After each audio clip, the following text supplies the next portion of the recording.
नमस्कार प्यारे विद्यार्थियों, आप सभी 9th क्लास के प्यारे प्यारे विद्यार्थी ध्यान दें कि आज एक ऐसा पाठ हम शुरू करने जा रहे हैं जो बहुत ही जिज्ञासा वाला है और हम सबके लिए इतना ज्यादा महत्वपूर्ण है।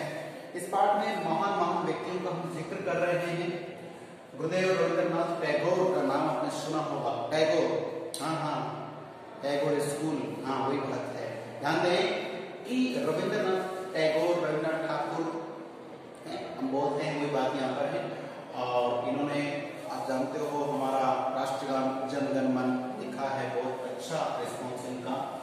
सैद्धांतिक इंसान रहे हैं, भारत के महान लोगों में इनका जिक्र आता है।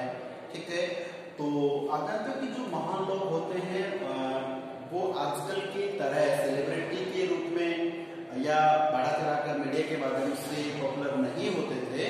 उस जमाने में तो अपने जो कर्म होते थे, मानव मात्र की सहायता करते हुए समाज में ऊंचा उठा जाता था। यानी कि छोटे जीरो से शुरुआत कर करके इंसान बहुत बड़े बनते थे। और पहले तो मीडिया भी नहीं था, अखबार वगैरह का इतना चलन नहीं था, फिर भी ये लोग कितने महान, आज तक इनका जिक्र है। और मैं समझता हूँ कि आगे तक चलेगा, क्योंकि इन्होंने कार्य ये काम ऐसे किए हैं जो मानव मात्र के हिसाब से हैं। और देश, यानी जो भारत देश की बात करें, उसके आने वाली पीढ़ियों में भी इनके कारनामे, इनके जो कार्य हैं वो काम है। तो प्यारे विद्यार्थियों, हम पढ़ रहे हैं शांति निकेतन। ये इन्हीं को लेकर, शांति निकेतन इन्हीं का एक आश्रम है। शांति निकेतन बना हुआ आश्रम, उसमें बहुत जैसे महात्मा गांधी जी हैं, रविंद्र टैगोर जी हैं, बाबा साहेब, बहुत बड़े बड़े लोग वहां जाते थे। तो उस शांति निकेतन में ये बहुत अधिक रहे हैं। उस शांति निकेतन में ये रहे और अपने कर्मठता के साथ में देश को आजादी दिलाई है, देश में विकास कार्य करवाए हैं। और जहां भी लगा कि यहाँ गलत हो रहा है, उसी को रोक करके कुछ अच्छा करवाया है।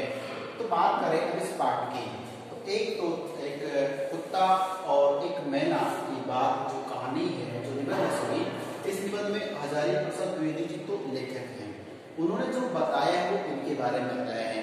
तो बात की शुरुआती पंक्तियों के आधार पर मैं आपको बता रहा हूँ कि गुरुदेव रविंद्रनाथ टैगोर जी को ऐसा लगा कि बहुत दिन हो गए, अब कहीं इन शांति निकेतन को छोड़कर कहीं और जाकर रहना चाहिए, घूमना फिरना चाहिए।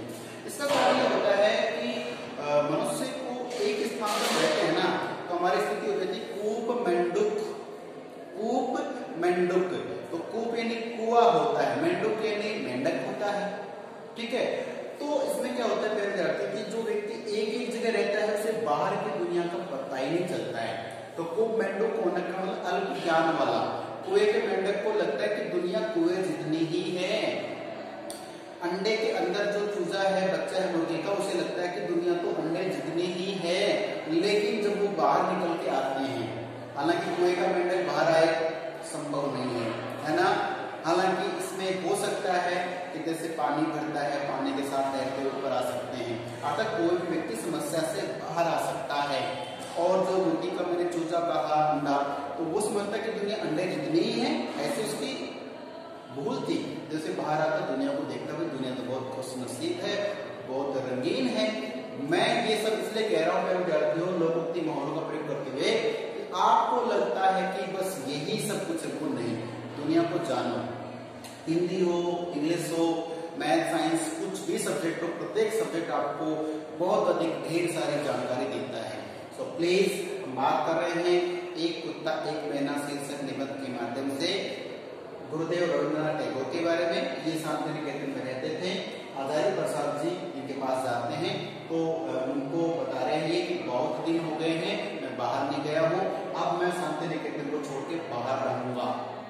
तो ये सब चिंतित किया गुरुदेव, क्योंकि इनका उस समय अवस्था जो है, उम्र जो है वो अधिक हो गई। तो सब चिंतित थे कि गुरुदेव अब कहाँ रहोगे, कहाँ जाओगे, कि नहीं मैं बाहर जाऊंगा। तो थोड़ा सा आगे निकलते हैं और एक श्री निकेतन जी, कौन थे? श्री निकेतन जी थे। उनका एक 3 मंजिल का भवन था। कितनी मंजिल का? 3 मंजिला। 3 मंजिला मतलब से मान लीजिए एक कमरा यहाँ पर बन गया है, एक कमरा फिर यहाँ पर बन गया है, और एक कमरा फिर यहाँ पर बन गया है। तो ये जो इनके कमरे थे इनकी बात कर रहे हैं। अब प्यारे विद्यार्थियों, उन कमरों में इनको ठहराने की व्यवस्था कर दी है और यहाँ पर मैंने ये ऐसे ही बना दिया गोल। ये घुमावदार सीढ़ियां थी, काहे की लोहे की धातु से बनी थी। तो श्री निकेतन जी का भवन है 3 मंजिला। शांति निकेतन आश्रम को छोड़ देते हैं टैगोर साहब और फिर श्री निकेतन जी के जो 3 मंजिल का भवन है, घर है, उसमें रहते हैं। कौन से कमरे में? ये फर्स्ट, ये सेकंड और ये थर्ड, तीसरे कमरे में रविंद्र टैगोर जी रहते हैं। अब उम्र ज्यादा है, शरीर थोड़ा कमजोर हो गए, लेकिन जज्बा बहुत तगड़ा था इनका। उनकी जैसे तैसे करके ये लोहे की बनी सीढ़ियों की घुमावदार थी, ये इस कमरे में प्रवेश करते हैं। यहाँ तक समझ आ रहा है? आगे बढ़ते हैं। तो फिर ये वहां रहने लग गए और वहां रहने के बाद में तो हजारी प्रसाद द्विवेदी जब भी इनके पास जाते तो बांग्ला भाषा में बात करते थे। कौन सी भाषा में? बांग्ला भाषा में। मैंने कहा कि बांग्ला भाषा में बात करते थे। कौन? हजारी प्रसाद द्विवेदी। किससे? रविंद्रनाथ टैगोर से। इनको बहुत भाषाएं आती हैं, ठीक है। अब बांग्ला भाषा होती है कैसे, मैं आपको बोल के पढ़ के लिख सुनाऊंगा, ध्यान दीजिए। तो बांग्ला भाषा में बात करते थे।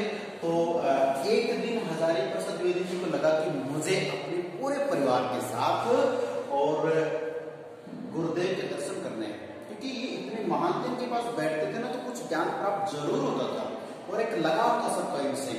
तो इन्हें गुरुदेव रविंद्रनाथ टैगोर कहा जाता है।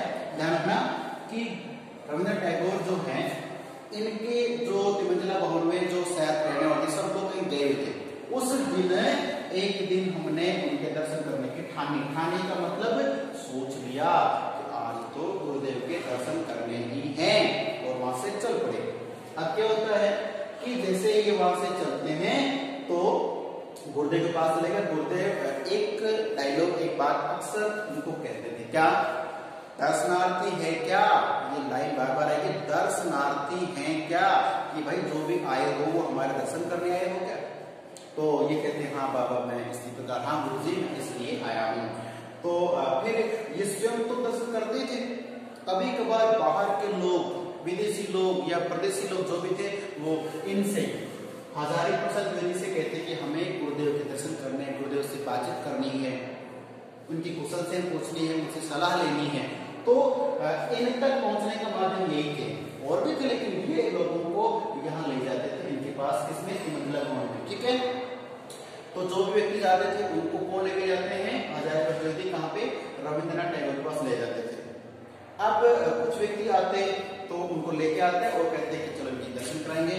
तो फिर आचार्य हजारी प्रसाद द्विवेदी जिसको लेकर आए हैं उसको खड़ा कर दिए गेट पे, और फिर जो गुरुदेव रविंद्रनाथ टैगोर हैं उनको कहते हैं, एक भद्र लोग आपनार दर्शनेर जन्य ऐसे छेन।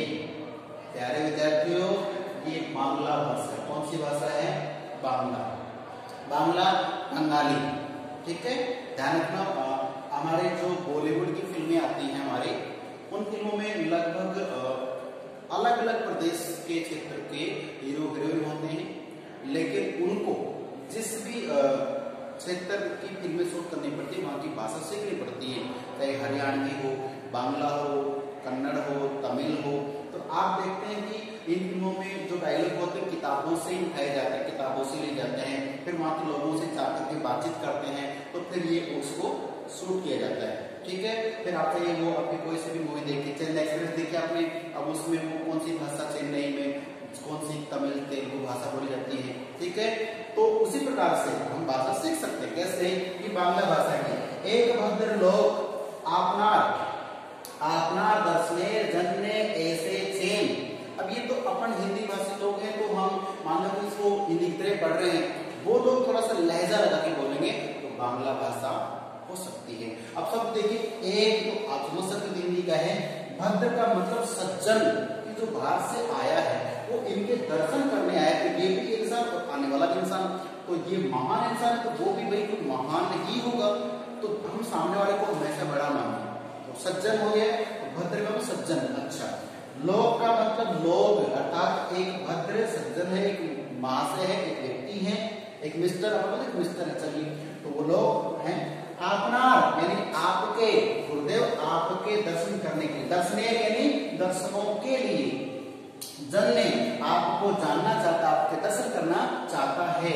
ऐसे इसलिए चेन आए हैं, अर्थात वो आपके दर्शन करना चाहते हैं, इसलिए आपके पास आएंगे। तो प्यारे विद्यार्थियों, आप 9th क्लास के बहुत प्यारे विद्यार्थी हैं, आप बांग्ला भाषा सीख सकते हैं। एक ही लाइन आई है, इसको बार बार पढ़िए, नोट कीजिए, याद कीजिए। और पाठ शुरुआत हो चुकी है। तो आज तो हम मिल रहे हैं गुरुदेव रवींद्रनाथ टैगोर के शांति निकेतन में रहते थे। कई वर्षों बाद छोड़कर के त्रिमंगला भवन जो श्री निकेतन जी का है वहां पे चले जाते हैं। वहां लोहे की सीढ़ियों से सभी लोग उनको सहायता करके यहाँ तक पहुंचा देते हैं। उसके बाद वो ऊपर ही रहते हैं, उनके नौकर चाकर होते हैं, जिनकी सेवा भाव करते हैं। अब यहाँ इसमें क्या क्या घटनाएं घटने वाली है, ये सब जानने के लिए हम देखेंगे अगली क्लास का अगला वीडियो। तब तक के लिए नमस्कार।